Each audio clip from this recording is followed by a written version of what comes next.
Thank you for joining us. I'm Miriam Deutsch, the new ATOA Programming Director. ATOA was founded in 1974, is the art world's longest running preeminent forum. We are now in our 49th year.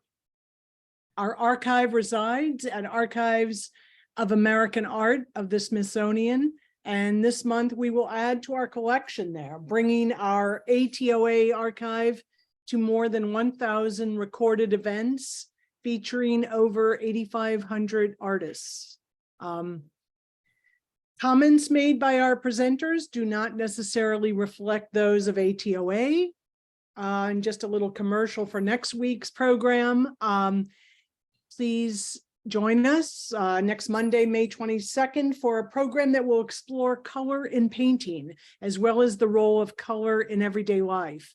The panel will be moderated by Doug Shear and include Lockwood Gallery Director Alan Goulman, Paris-based artist Marc Berny, and artist Ginny Gardner. So tonight we have husband and wife artists Asya Dodina and Slava Polishchuk, who will share with us what motivates them to collaborate on their large-scale mixed media paintings and works on paper. In the early 1990s, Asya and Slava immigrated to the United States from Russia. In the former Soviet Union, they were well-trained, successful artists, having shown their work in central venues in Moscow. And by 2002, each had received M.F.A. degrees from Brooklyn College. The couple has exhibited in many New York and New Jersey galleries. Their works are in numerous national and international museums, as well as in public and private collections. I've known Asya and Slava for many years and watched their art evolve. I've marveled at their ability as a married couple to create such engaging art that looks, in fact, like it was created by one artist. And I know couples that can't decide which sofa style to purchase, much less work on a painting together. So it's really impressive. So tonight we're going to hear about how this husband and wife has collaborated since 2003, creating an impressive body of work in a variety of mediums. Their works are emotionally challenging with themes of destruction, loss, and memory, but often include images and shapes from nature that brings a sense of hope and balance.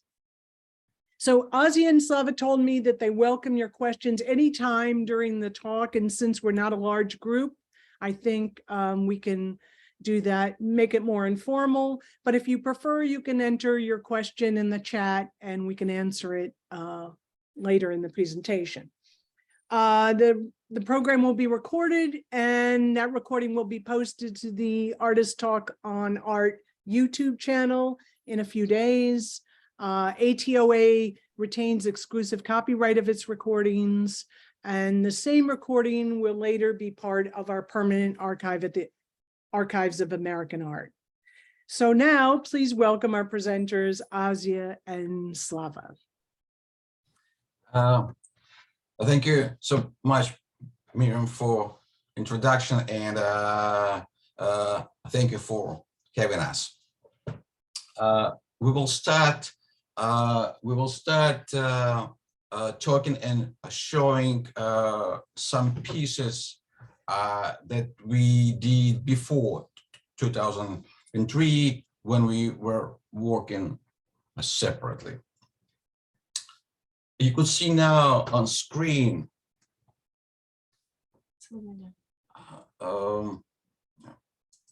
yeah, sure. This one.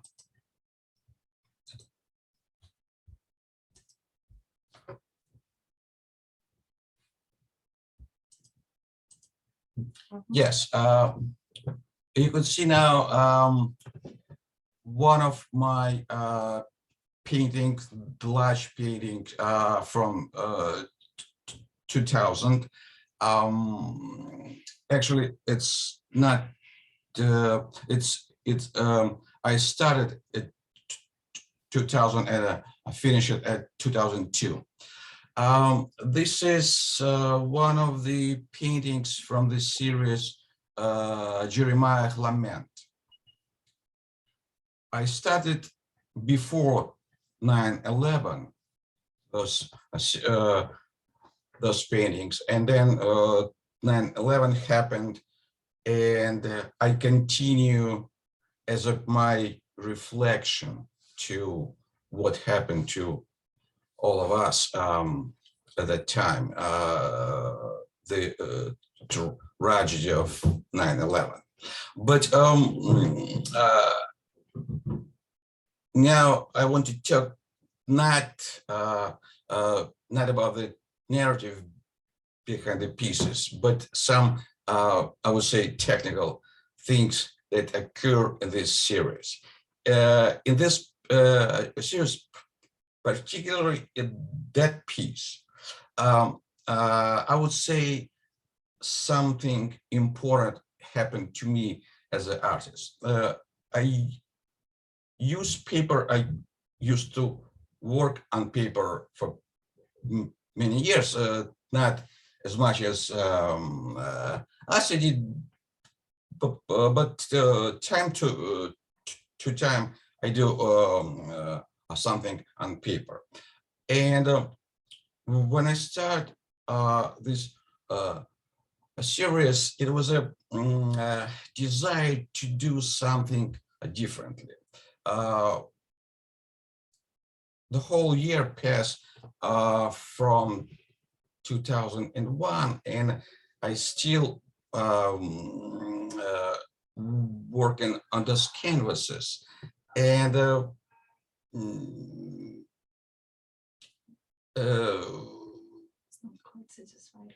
yes, I wasn't quite satisfied with what I'm doing, and I perfectly remember that night I was sitting in my studio. It was nighttime. We at that time we used to work in a separate studios, and when you're painting with brushes, you usually clean brushes with some pieces of fabric or just paper. And I used to use brown towel papers. And you clean the brushes, and then you throwing the paper on the floor, and by the end of the day you have a pile of dirty paper near the wall, near the painting. I was sitting, I was staring on the canvases, and particularly on that canvases, and the canvases were empty, and I felt that something missing. And I just looked on the floor, and I saw dirty papers soaked with oil paint. And it happened more than 20 years ago already, but it's like it's happened yesterday. I saw the dirty paper, it's something clean, because the deepness of the color of dirty papers, the deepness of tone, it just struck me. I grabbed a piece of paper from the floor and I stick to the canvas, and something happened. Some deepness, some three-dimensional quality just occur on the canvas. And it was a moment when I realized that I could use paper not just as a service, but as a medium, as a wonderful tool to express myself and to express my feelings. And I just telling the story because, as I said, I start to use paper in a different way.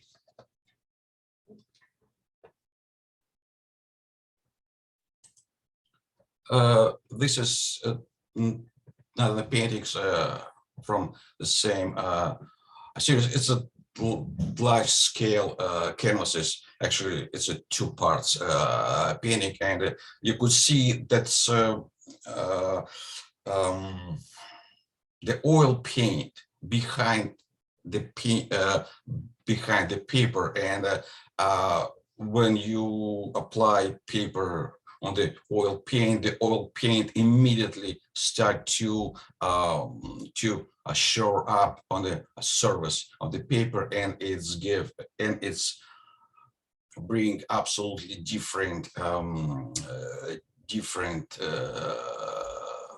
feel about the painting, about the deepness, and about medium itself. That's many things in art just happen by accident, and this is beauty of process itself.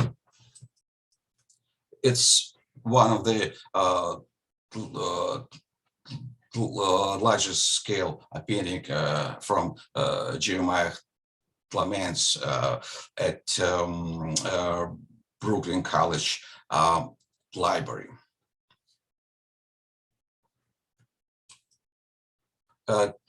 Now, Asya will talk about her works.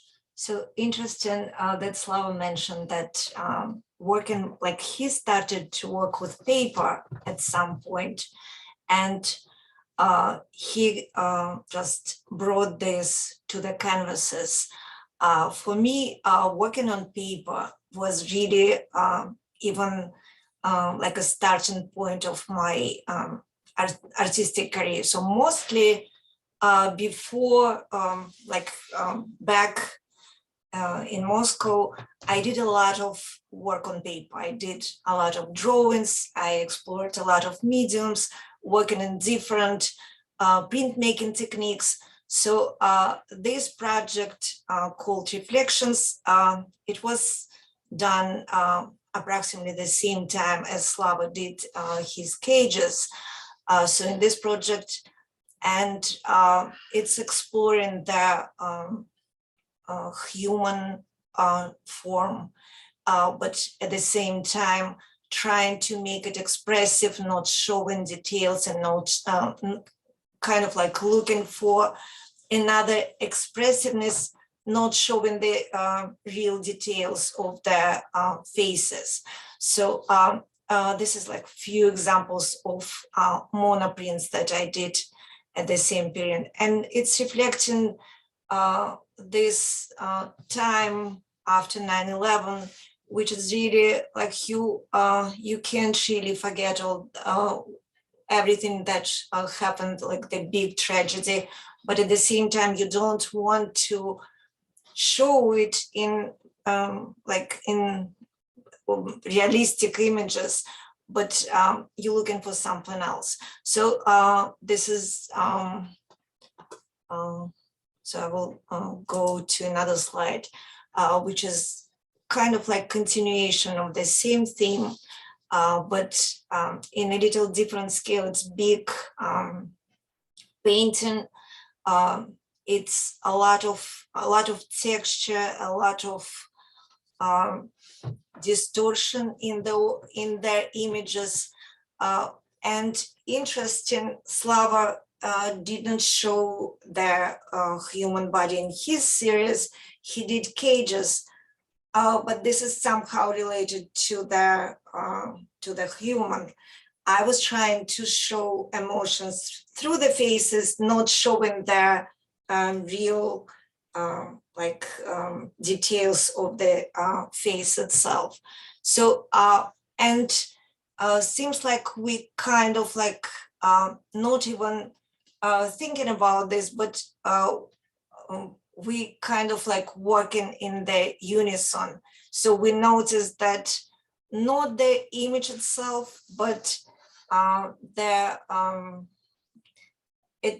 so we were in the same mood and in the same like and the same understanding of what is going on, and the same so we're trying to reflect it in different way, and even with some kind of similarity of our attention to the color, to the texture, to lines. And I'm going to show another image of the same project. So it's another reflection, another transformation of the image, which is kind of like on the border between real thing and abstraction. But you can recognize some forms that definitely related to the face of the person. So that's another example of this. And this piece is already one of the pieces we decided to do together. So this is the beginning the first of series. our collaborative work. So this is large scale paintings. And maybe it's going to be interesting to, when we were working to separate, we kind of like were suspicious when we were thinking about artists who did work together, because it's really unusual. It's really like the first question you would ask, like how you would do this and why. And it's not possible at all. You're going to just fight all the time.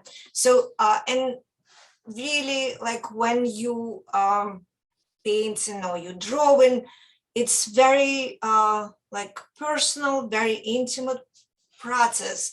So you can't really take someone and just bring it together and just do it together. Like this was our understanding before it was happening with us. So at some point, we decided that it would be interesting if we will try to do something on the same canvas. And maybe Slava, you can just it came pretty naturally for us, because we used to work in the same studio back then, and I saw Asya's work. Asya sees my paintings, and we discussed. Of course, we discuss a lot what we're doing, what we want to do separately, but I perfectly remember the day we were just walking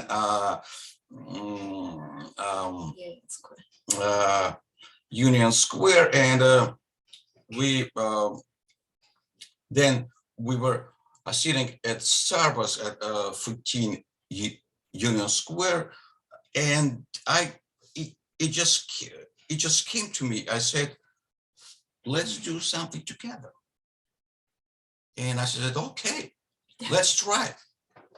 Asya and Slava, I'm curious why you chose cones. I mean, to me, these cones look like they're interconnected, falling into one another, showing like real connections. So was that? It seems like real human connection. Yeah. Yes, and we feel like Slava did cages. It was not the same, but very related to the work I was doing.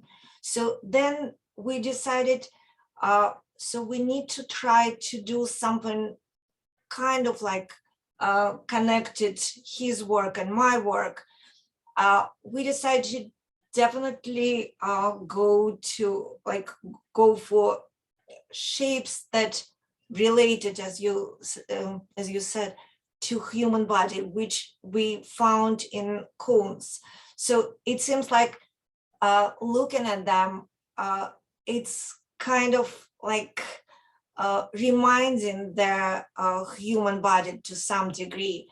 And at the same time, it has some symbolic meaning. So it's this opening, it's going nowhere. So it's just like few different things that really attracted our attention. And we started to kind of like build images from the cones, cones coming after one another, cones falling down from one another, cones crowded in the space, like crowd of people. So it's really like a lot of, we found a lot of varieties, and we started exploring this theme. And at the same time, it was interesting to experiment with the different textures and different materials on this. So we used cheesecloth, which was attached on this, and it was oil paint, which was thrown on the canvas, or maybe it was like liquid paint, which was just going down to the canvas as well. So it was really a lot of things that we experimented. And this is another example of this. And at the same time, drawing, we started to leave some lines of the drawing. It's charcoal, so it's still seen on, because it's kind of like still was kept in this surface. So we kind of like showing this underline drawing as well. So and maybe because we used a lot of layers on each painting, so it was kind of like easy to work on the canvas together, because it's really like a lot of things that you can add. So this is another one. No, this one. So this is also big scale painting with different cones falling down and interact as people would do. And then we're going to another series that was following just after the cones. Yes, and I just want to mention that Miriam, you said that's even though that's beside what Asya said right now, it's those cones reflect exactly what you said, reflect our understanding on our personal relation, reflected in a conversation between some forms, because we for many years we tried to avoid depicting people, depicting humans. It's hard to explain why. Maybe we did it too many years yes, before. maybe we spent too many years back then depicting people, doing portraits and painting humans, but the same time, whatever happened around us, especially after 9/11, that was my feelings. Whatever people did and continue doing to each other, it's kind of it's kind of stopped my personal desire to depict people. That was my personal feeling. But at the same time, in 2005 and 6, we came to realization that that's probably time to start pay attention to human bodies and human faces again. And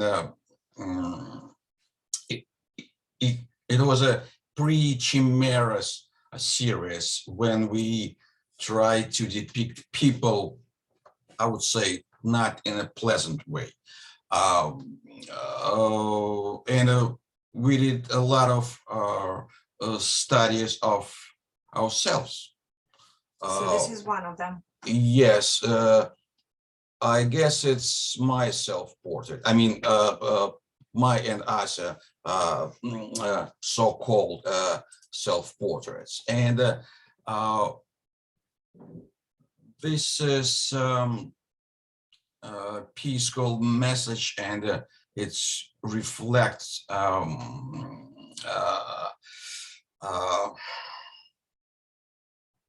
again, whatever happened around people. It's a constant messages that we're receiving, and sometimes it's messages of destruction, sometimes messages, many times messages of hate, and some terrible stuff, and how, and some tragedy. yeah, and some tragedies that happen all the time around us, and how those messages and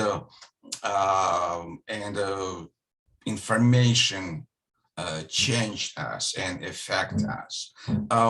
I have to say that even though it's not clear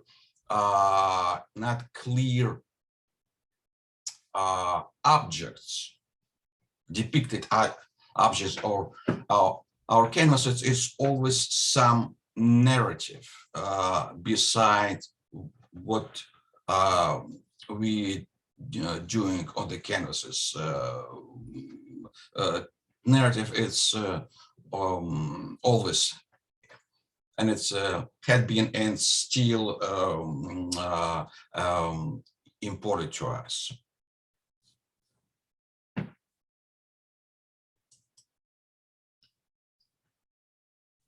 So this is another example of from the same project. Study of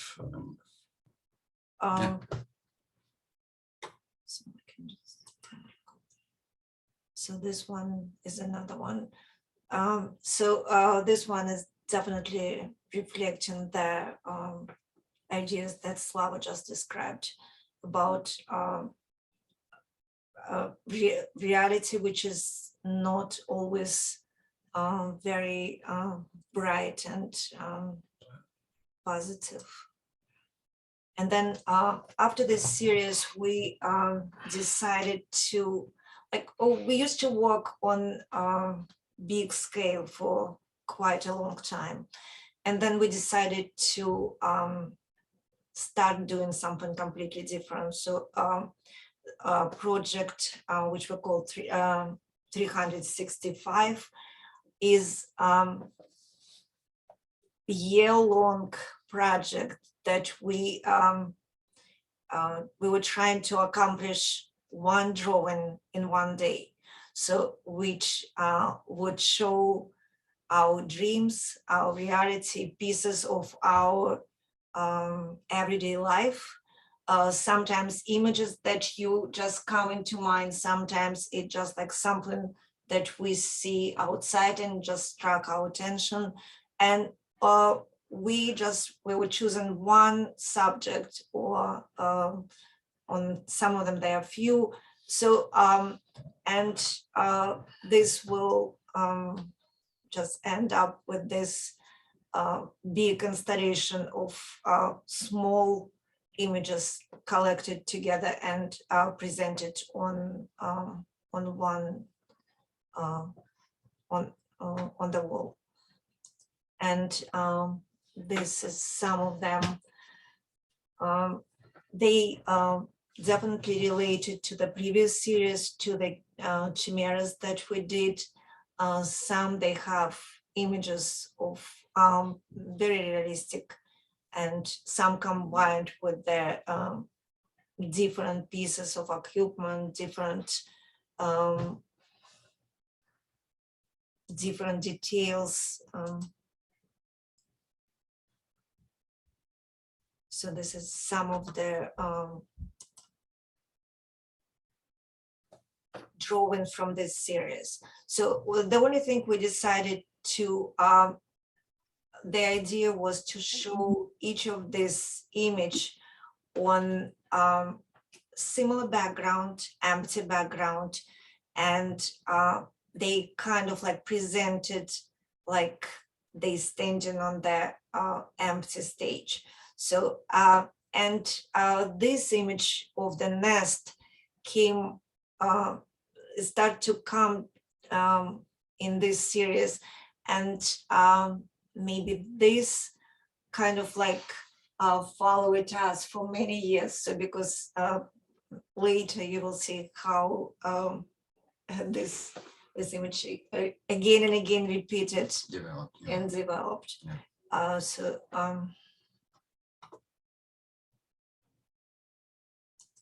Doug has a question. So Yeah. did each of you do some of these drawings? How did you do these drawings? How did you did each drawing together, or? Yes, actually, it's some story behind this series. It was a kind of tough time. It's always happened after one project finished, and time of uncertainty and frustration, because you finished one project and you don't know what to do next. It's a scary time for any artist.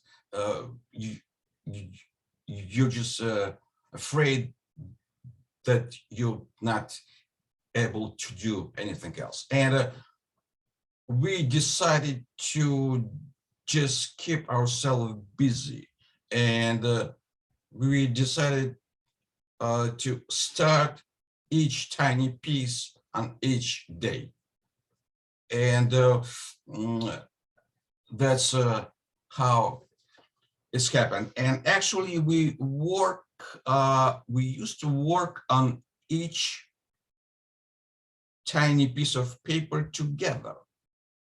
But just different time. Yeah, so how would that work? So one of you would, so talk about how you did the spider web. How did that? Spider web.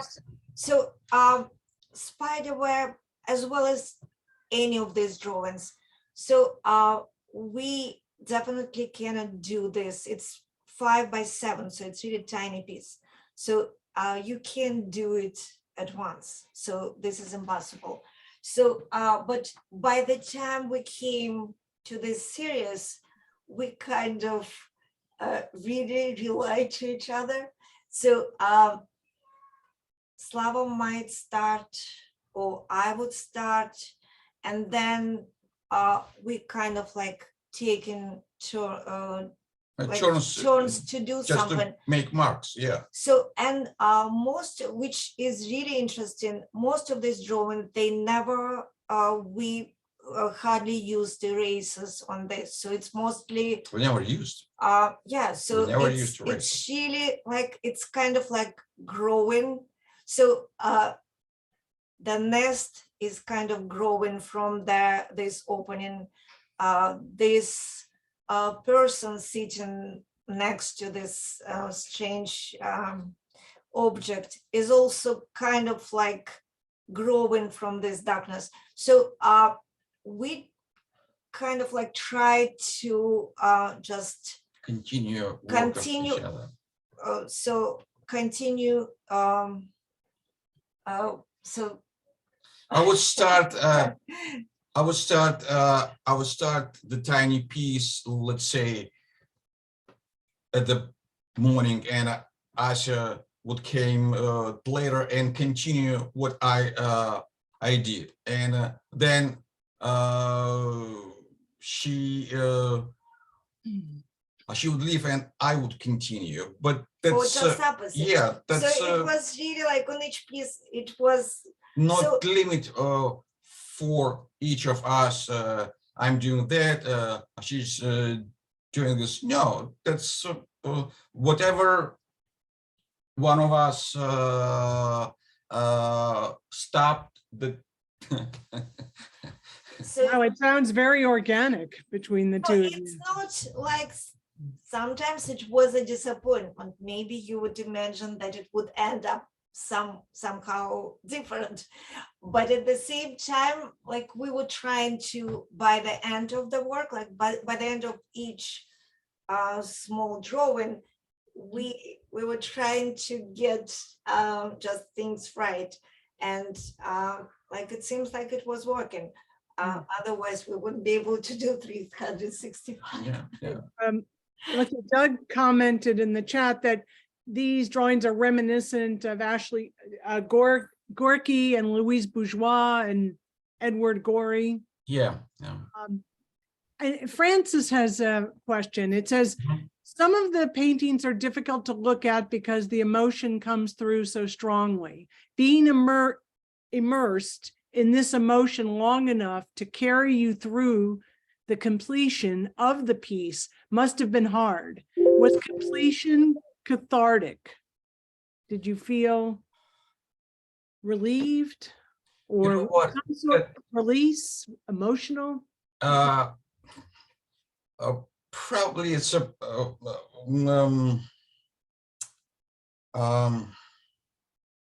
I would say if artists relieved after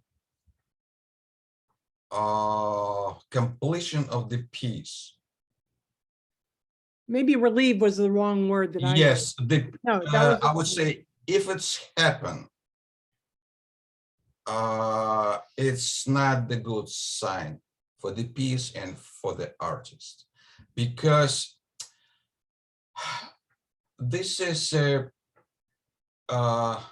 the nature of the work. You would never satisfy what you did. Maybe for I would say maybe for a couple hours after your piece complete, and then you starting looking at the piece and you seeing, okay, that's corner might be painted better, that's corner might be painted lighter or darker. It's never relief. It's never relief, because when relief happens, in my understanding, in our understanding, when relief happens, the creative process, I would say, is stopping. You can express, you can say everything that you want to say.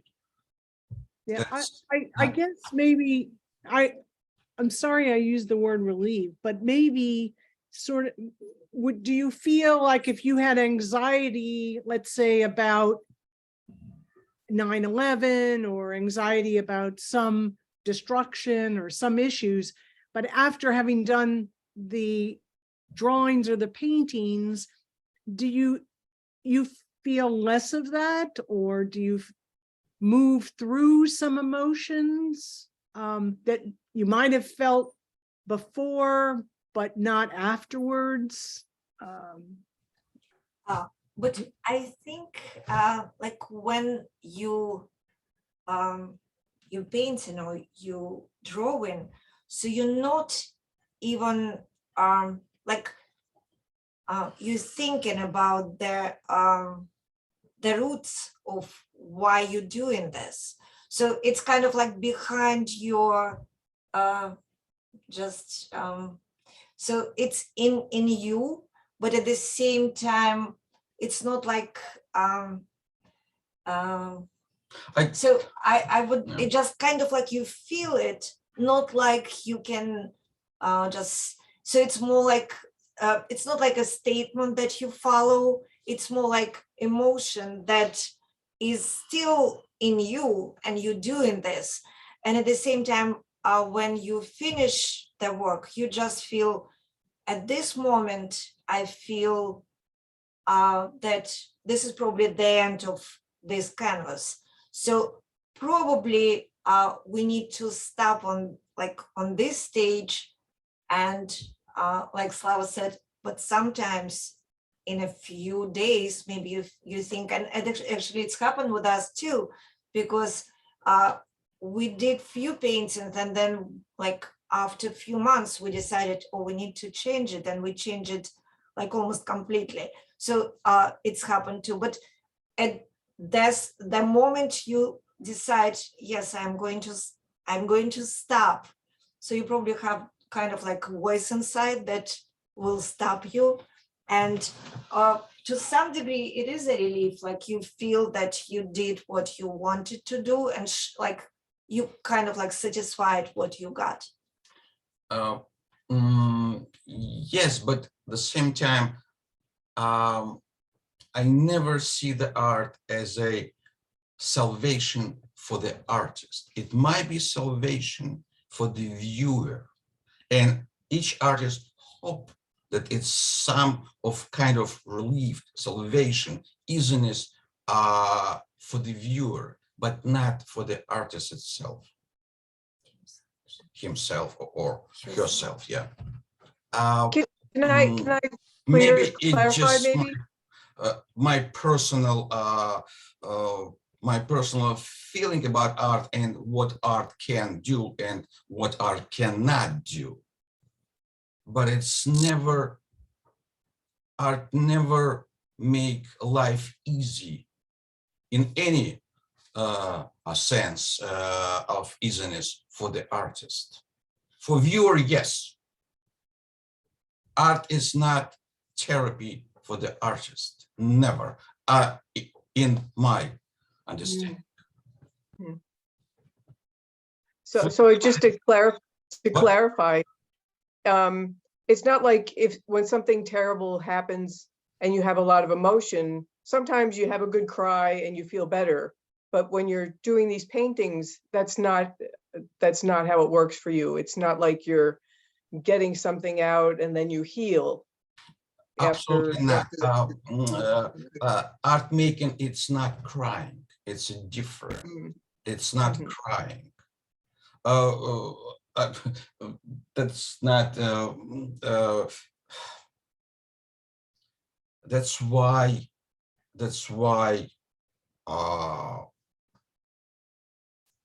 Let's say when you see the painting of Mark Rothko of his late period, it's a dark, heavy canvases, but it was dark and heavy for him. But for viewer, I personally see so many openings, so many lights, so many salvation in the most darkest canvases, but I able to see, not him. Now, Babs has a question too. I'll read it. Is Slava, you showed us your early work that dealt with the grid. The grid was so prominent in your work, but not in Asya's. I'm wondering when that was going to work its way back into your collaboration. Did you start this series of drawings thinking about the grid? And also, can you talk about what the grid means to you? But you know, grid so I guess so maybe I will answer this Okay, question. yeah, absolutely. So, You know me better. no, I just feel that greed was not just greed for itself, but greed because he wanted cages. So cages, like object, was really important. And for that series, he was choosing cages with their opening doors, with the closed doors, with that like different boxes. So I don't know. Asya is right. Yeah, that's yes. It's not just greed because I would say I never did pure abstract pieces, and if it's greed, as Asya said, it's just a shape of the cages. You see, I knew it. What? I knew it. Yeah. Can I interrupt for a second? Yeah. So but I understand that you had it, the grid, the object becomes the grid, but you had it in the other piece that was up in the library or wherever that other big, large piece was, that you also had those squares along there. It's a very formal element. I work a lot with the grid, so it was something that made me think about what's going on here with your, you know, and then making this decision, you're going to do these small drawings, but you've made a decision now to consciously put them in this format of this grid. I mean, it's a conscious way to display them. So I was just wondering if I have no idea, obviously, of your much earlier work. I've only seen those few pieces, but Asya's work is so not about the grid. And it was interesting merging those two very different bodies of, well, two different personalities here, essentially coming in. And in the beginning, the first pieces, it took to my eye, had really, we're not showing any of that formal quality. And suddenly now you're back to this formal quality, because not only that, you're putting a horizontal line, you're putting a landscape quality to it, but that's also a grid quality to it. That was my 2 cents anyway. Yes, But I was yeah. You're right. Absolutely. Those squares that you mentioned on library piece, it's not just a squares, it's a enlarging part of the cages. They look like squares, but actually it's a if you would look through magnifying glass on cage, is became a number of squares, of course. Yes, but you're right. You're absolutely right. I like, let's say, I like repetition. I like the notion of repetition, and I like probably to repeat some shape, and it makes the piece gritty. Yeah. Or whatever. Yes. Yeah. Correct. Definitely. grid-like. Okay, thank you.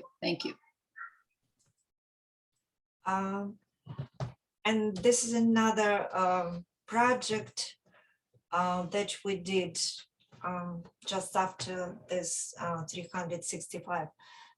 So we did it right after the Hurricane Sandy. We called it What Remains. Right after all this tragic events, after the destruction, and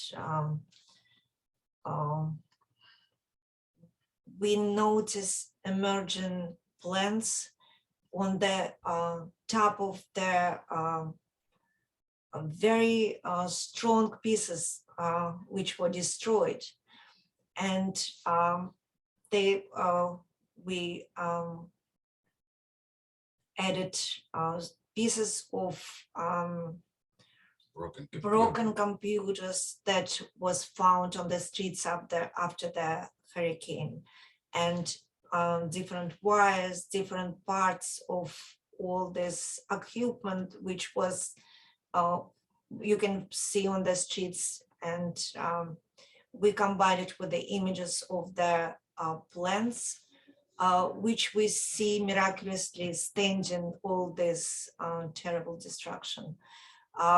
And we decided to make it much bigger than real life, because they felt like it's just like a symbol of really Hope. symbol of hope, a symbol Resilience, of of resilience in this terrible events. Yeah, after Ascendi, we went to see the streets in Brooklyn that were close to the ocean on Sheepshead Bay area, and it was a terrible view, devastating view, because streets were filled with piles of broken furniture, cars filled with sand and old leaves and broken computers and kitchen stuff. But what has struck us, it's a tiny bushes, trees, where plants, even some flowers, were just They still strongly standing in the midst of this devastation. And that's how all this series, all these paintings came out to just to as a celebration of quiet and soft power that you could find in a nature. That huge structures, houses, the big cars, all was destroyed in a couple days, in a couple hours. But sometimes the tiniest, the most vulnerable things are more resilient than huge and visibly strong objects. And this is image of the nest, which we already explore before, but in the series what remains, we can stop repeat this image in different varieties. So this is one of them, and we used the same similar technique. Actually, it is a drawing on rice paper, on the Japanese paper. traditional paper, which is kind of symbolic as well, because paper is very fragile, at the same as strong. So we decided all this series should be on paper, and then we attached it to the canvas, and all this canvases, and so we explored the same technique. And maybe on this one, easily you can see the details found on the streets, and it is combined with the images of the plants and paint, and as well as all these found objects that we assembled. And this one as well on the paper, but it is attached to the canvas. And also big scale painting, much bigger than real life. So these plants that we want to make it look like portraits of their plants. And again, images of nests flowing without any support with the found objects. Just a minute. You want to go back? Back Okay, I'm sorry. to the nest. Oh, I'm sorry. Yes, that's the probably maybe it's kind of answer to question about Repetition. not the repetition, Great. about salvation that artists might have or a viewer might have. All those images, all those paintings about terrible tragedy,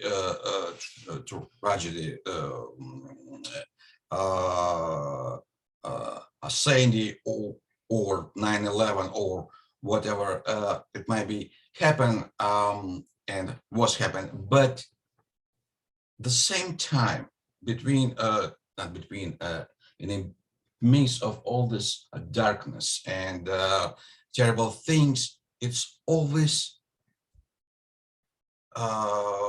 hope will found the present in some tiny things, in depicting flowers, depicting nests, or something else. The nature itself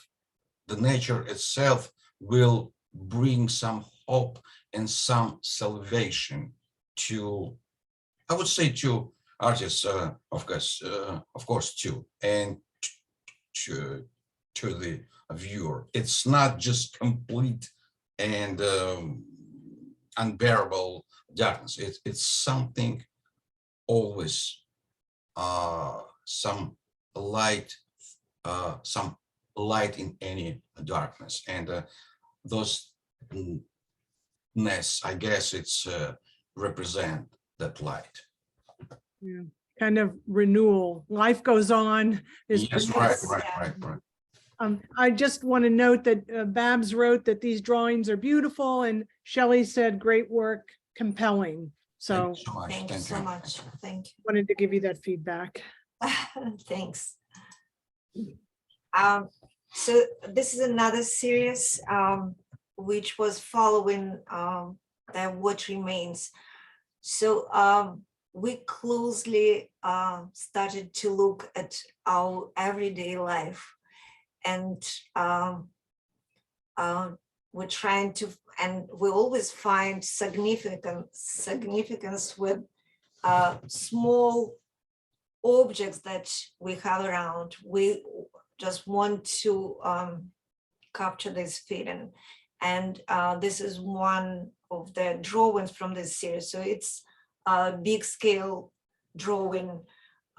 We were using acrylic and just very huge graphite pencil for this very soft graphite pencil. And this is just showing the scale of this. So another one is, so we're trying to find like very intimate moments from our life and just depict it with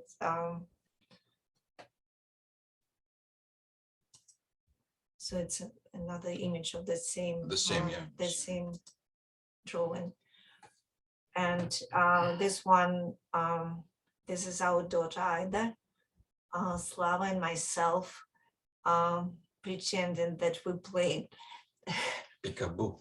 So we're playing peekaboo.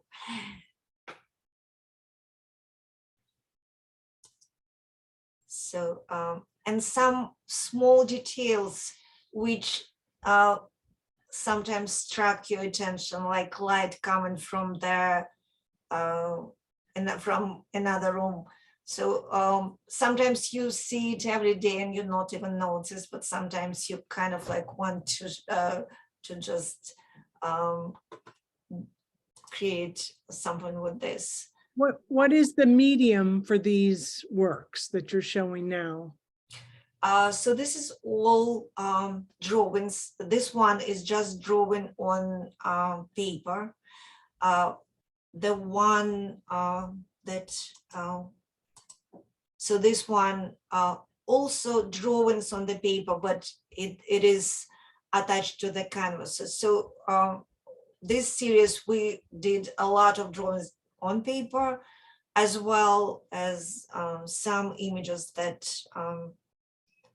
And it looks like there's some paint there. it is acrylic paint. It's acrylic Yes, paint, it's yeah. acrylic paint. Yes, it is acrylic paint. So it's mixed media. So we started to experiment with the drawing. Ink and or paint. charcoal, or is it ink? Or chalk? No, it's just graphite pencil. So Graphite. it's graphite pencil And acrylic, yeah. and acrylic.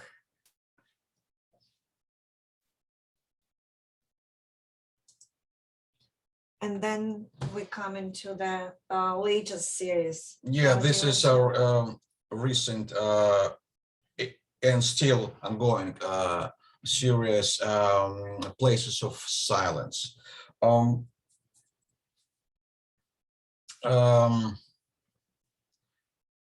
It's all about COVID. I mean, not the COVID. It's all about time of COVID. time of COVID. Yes, right. Time of COVID. We started those pieces just probably 2 weeks before the whole city was shut down.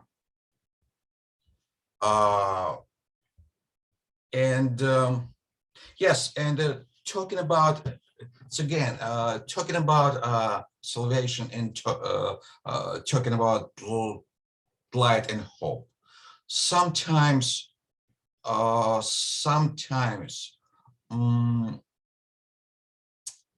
in the midst of terrible things, and of course, COVID was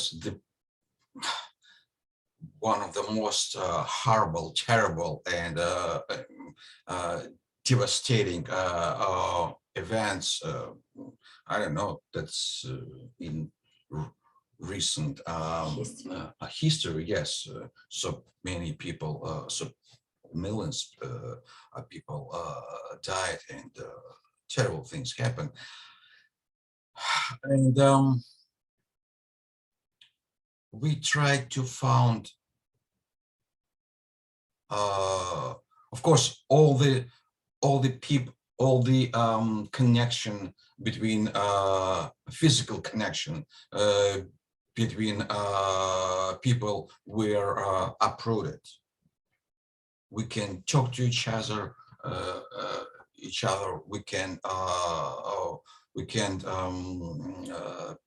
meet each other, and we found our salvation and our hope and our a little bit easiness in a nature, in a conversation with nature. And it's absolutely new, different, and unexpected experience for us as a artist and as just a human beings. So we call this series Places of Silence, because it was really the silence which was really so unusual. We used to hear a lot of voices, a lot of laughing. It's always some, it's never quiet. And then we were struck by this silence around, and we decided to do, we started to do landscapes. And another thing which was really interesting about the new series, we started to use paper, but in a different way. Paper became material itself, so it's not just surface where we were drawing, we just created our images. So paper itself became the material like paint, and it's even applied on the canvas or another paper the same way, like we would paint with paper. So it's really a little bit unusual, but it's very symbolic as well, because we again we started to use paper because it's very fragile, and it's kind of like relate to the theme itself.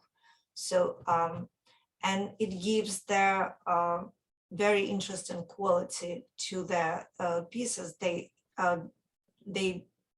became almost three-dimensional, and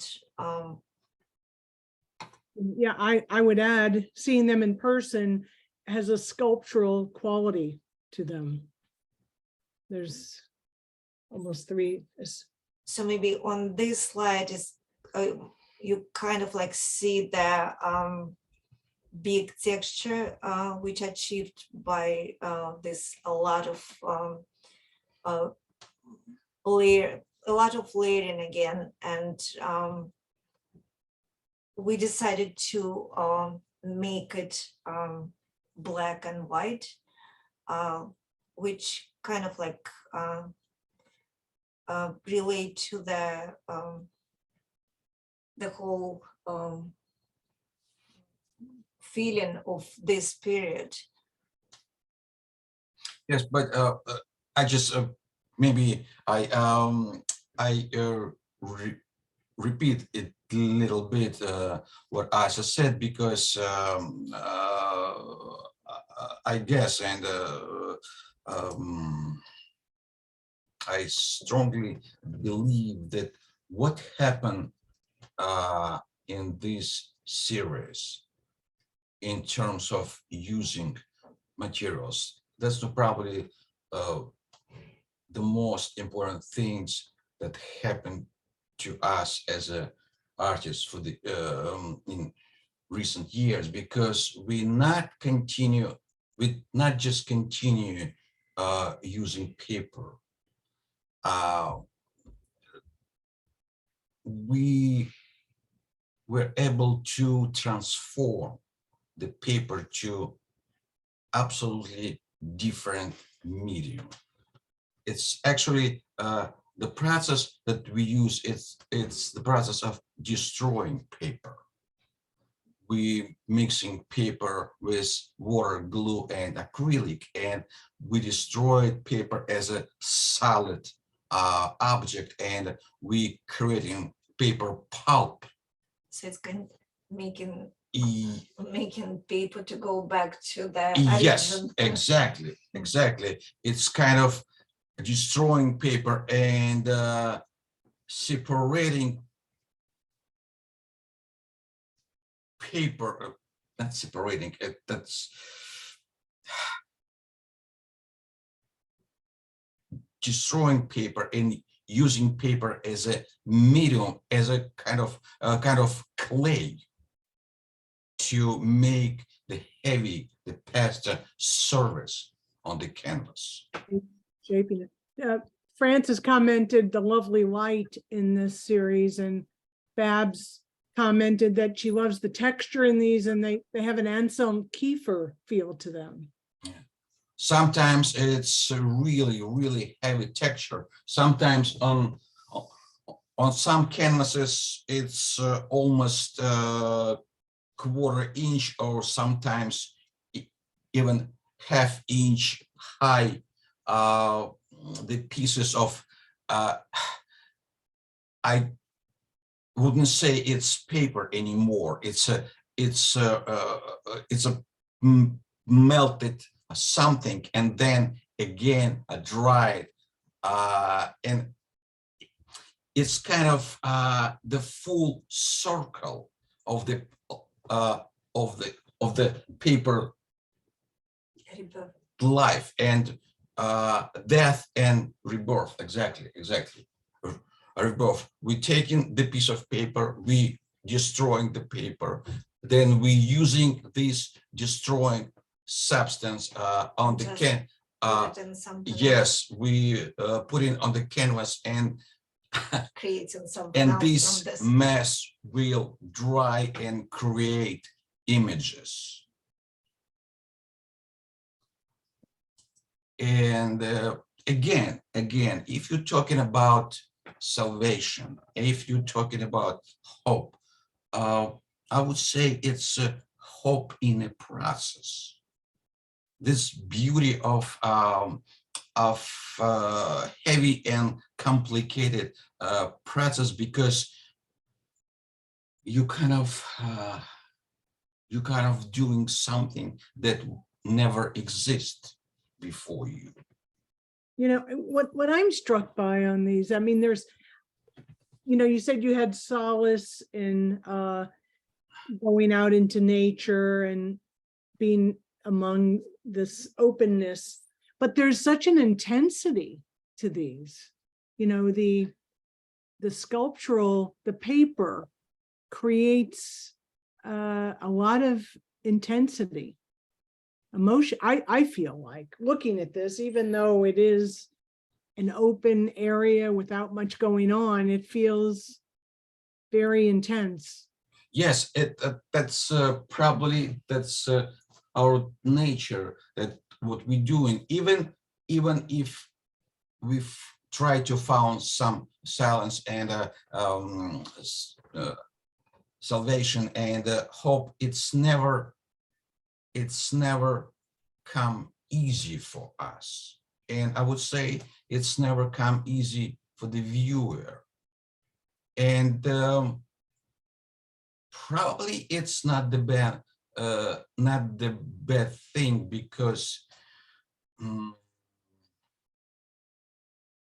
you have to appreciate what you're given. It's not just easy usage of what you're given. Even the nature, even it's not just for us. We are part of the nature, and that's kind of conversation between people and nature, and it's not just easy. It's not just easy. It's not just given. You have to appreciate it. That's probably, you're right, absolutely, Mira. That's probably where the tension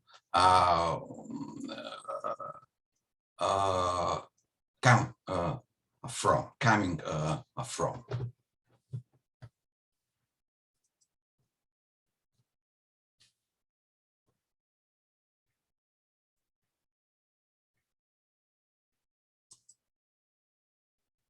So maybe on the, this is a little smaller piece, and it is easy to see the texture of the paper, and we're using two different kind of paper. One, they a little bit different in color, just so slightly different, but at the same time, we're using it together, and it gives, so even if it's just black acrylic, two different kind of papers, and special, how it's called, like Medium gel. and glue. special medium, which is holding it together, which gives like some kind of gloss to this. So all together, it will give that really big palette between the black and white and all in between. So we are getting a lot of different shades of gray in these paintings. And it was even unexpected to just, sometimes it's just happening, and we can't sometimes it's even surprising when it's just showing different colors in the same, from the same acrylic paint. Yes, that's even though we call them black and white, but I would never call them black and white when I think about those paintings. Black and white, it's two wonderful colors, and I would say it's limited palette paintings, the limited palette, because as Asya said, the mixture of two kinds of paper, acrylic, the gel that we use, not gel, the glue that we use as a medium, those mixture, we were absolutely surprised when we saw the results, because that's not black and white at all. It's absolutely unlimited, unimaginable variety of tone and color. That's looks black and white, but it's not actually black and white at all. I think it's the end of it. Yes, I think it's I guess it's the last one. Yeah, the last image. That's perfect timing. We're coming at the end of our time. So If you have any questions, please ask us, and we will answer as much as we can.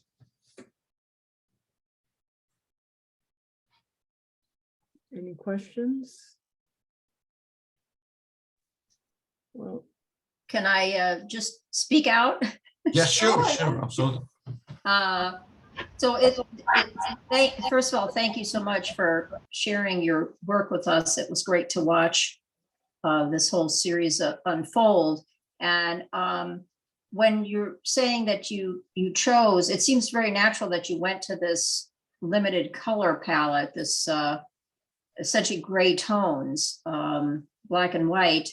Do you think that sticking with that helps you to see the compositions and helps you to not get distracted, because color can be its own distraction? So could you talk a little bit about that conscious choice? I mean, you've said some things along the way, but can you expound a little bit more? That's wonderful, actually, question, because you using words conscious choice. Sometimes, yes, you start piece, you have some plan, you probably sometimes you see what you want to achieve. But in many cases, and yes, in doing so, you choosing materials, the way you apply materials, the way you use your tools to achieve whatever you want to achieve. And this is a conscious choice. But sometimes, and this is the most cherished moment, you start something and materials itself start to dictate you what you have to do. And this is the most beautiful time in artist's life, in studio. You kind of losing, yes, the ability of conscious choosing something. You losing your ability to force your tools and your materials,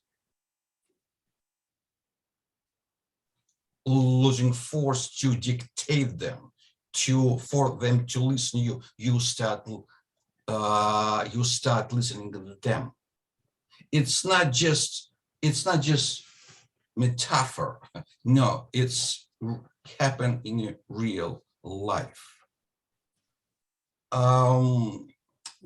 Yeah, can you stop the screen sharing so we can all see each other? Can you stop? Yeah, yeah, sharing? Yes. yeah. I'm sorry. I just, No, no, it's a fine. little easier to talk face to Yes, face here. I yes. feel like Definitely. I see you, but I don't see myself. I don't see the other people. Yeah. So thank you. Yes, and I understand. Yeah, I understand that. It's Yes. just, it's And interesting because you're I losing- too, yeah. well, Yes. I too work with a limited palette, and that limited palette really does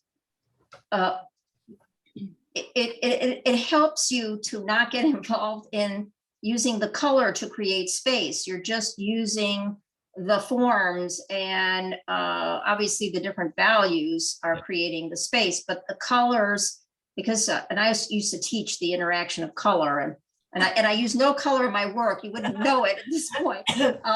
But it is interesting to go down that path. And I myself question sometimes, because I'm in love with a lot of work that has a lot of color, but then again, I'm in love with a lot of Anselm Kiefer's work. He's, I mean, his stuff is just extraordinary.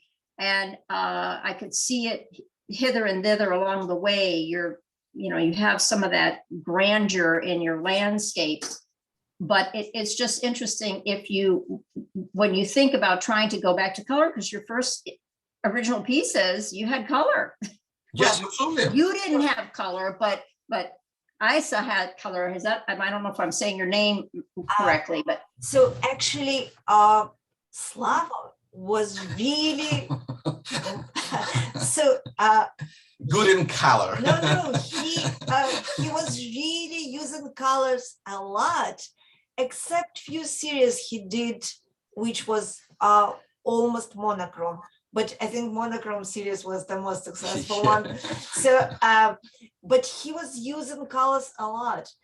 I was more like a drawing and black and white, sometimes painting, but mostly I even studied for the for printmaking and for drawing, and specialized in these techniques.